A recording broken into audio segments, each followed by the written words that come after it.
As the plane spins out of control, the engines shear off.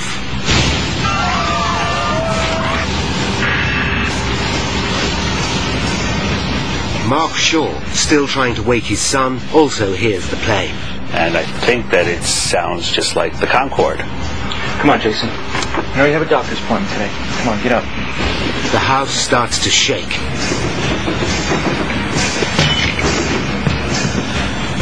Pete Hayden watches in disbelief.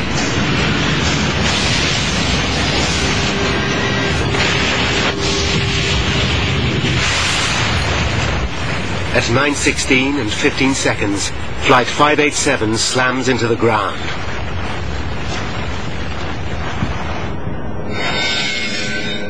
At 9:20 a.m., a pilot who has seen the crash alerts air traffic control at JFK. Look out to the south of the aircraft crashing. Say again? An aircraft just crashed to the south of the field. An aircraft crashed south of the field? Aircraft fireball. Controllers see a black ball of smoke over the suburb of Rockaway. On the ground, an amateur cameraman captures the horrifying scene. Plane crashed. Where? Look at the houses. Houses are crushed and burning. Aircraft parts are everywhere. The whole neighborhood seems to be under attack. One of the first at the scene is Deputy Fire Chief Pete Hayden. There are bodies everywhere. All over the streets, in the yards. Some victims still strapped into the seats of the airplane. For Pete Hayden, the scene is all too familiar. It's 9/11 all over again. Only this time, it's his own neighborhood that has been hit. I'm wondering who it is that I know today that was killed.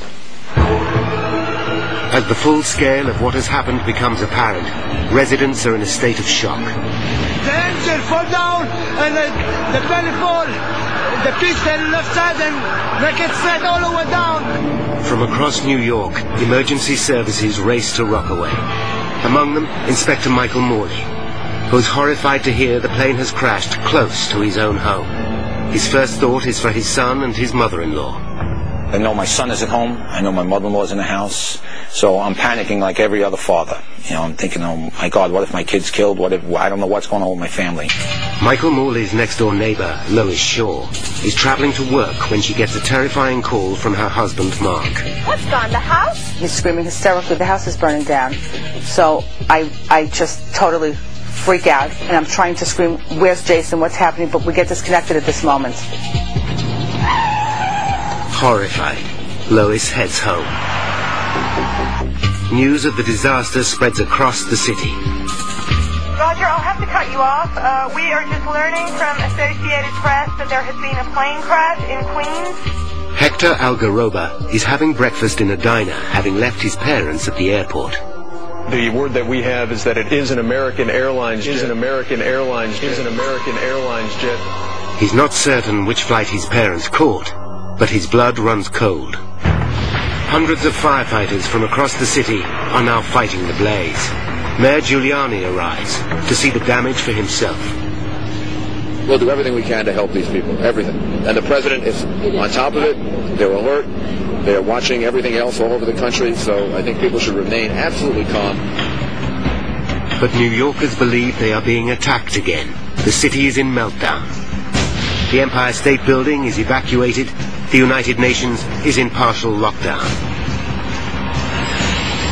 Airports are closed, and all civil aircraft are grounded. Armed F-15 Eagles scramble, and other jets are on strip alert around the country. Tunnels and bridges are closed. The city is gridlocked.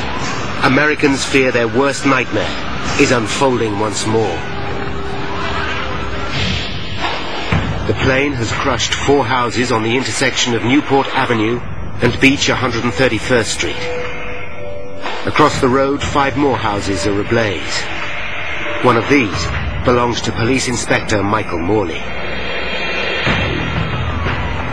When he arrives at the scene, he is horrified. There is no sign of either his baby son or his mother-in-law. On his doorstep, two of his own officers are waiting for him. Anybody left inside? My mother-in-law was babysitting Mikey. Because I said, my son's in the house. And they said, we looked, there's nobody in there. They thought that maybe I was in there sleeping also. So I said, well, did you look good? And they said, yeah. As rescue vehicles race to the scene, roads into Rockaway are gridlocked. Lois Shaw battles desperately to get back to her family and home. I had no idea what I was going to find or what had happened, but I was thinking that I just have to get to my house. I have to get to my house. Michael Morley is in a desperate situation. His own loved ones are lost in the heart of the raging inferno, yet he's also the officer in charge of the scene. I'm just a regular guy, and all of a sudden you're the highest-ranking police officer on the scene of a major catastrophe like this. I knew in a little while the whole police department's going to start responding, and everybody's going to come and be helping out. But for right now, I'm in charge. What do you do? Desperate to find her son, Lois Shaw abandons her car. She runs towards her burning house until she comes to a police cordon. That's my house. I've got to get in there. I've got to... 4 policemen, I remember, holding me back, and I was screaming, let me go. My son is in the house. Let me go. No, my son is in there. My son is in there, too. Please let me through. Michael Morley still has no idea what has happened to his own family. When senior police chiefs arrive, they hear his baby son and mother-in-law are missing. And one of the chiefs says, hey, Mike, what are you still doing here? I said, I'm just trying to help out, boss. And he says, get out of here, go find your family. I said, all right.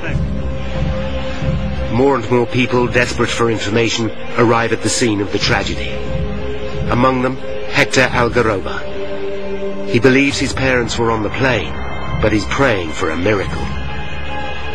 The hope was somehow all the smoke and all the fire that I'm seeing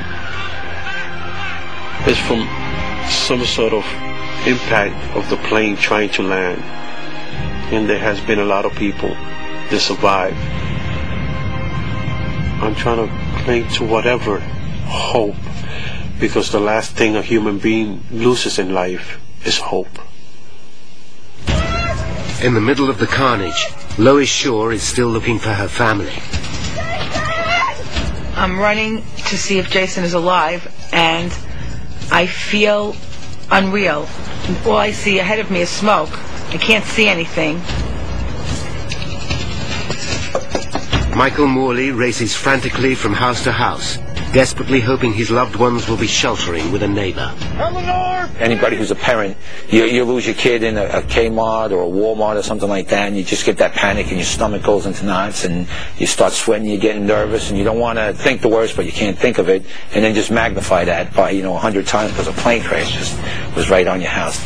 Jason, answer me, Mark! Then, Lois Shaw hears the shout she's longing for.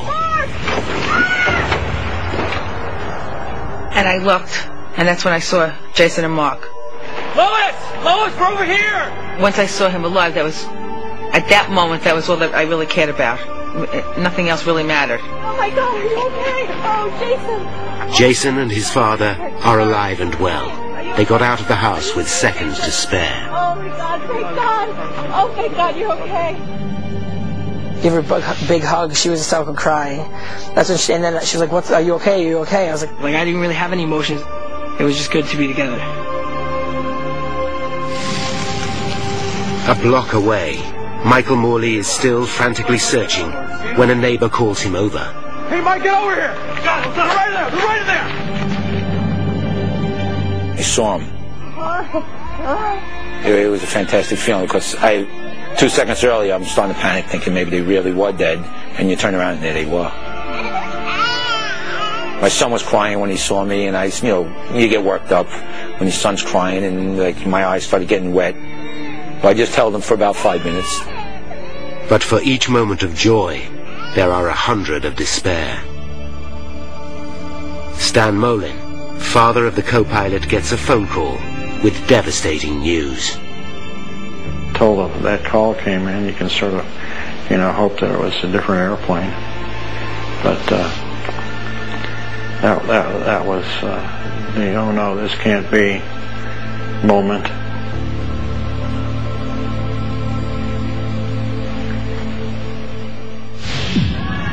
In the Dominican Republic, relatives expecting a family reunion at the Santa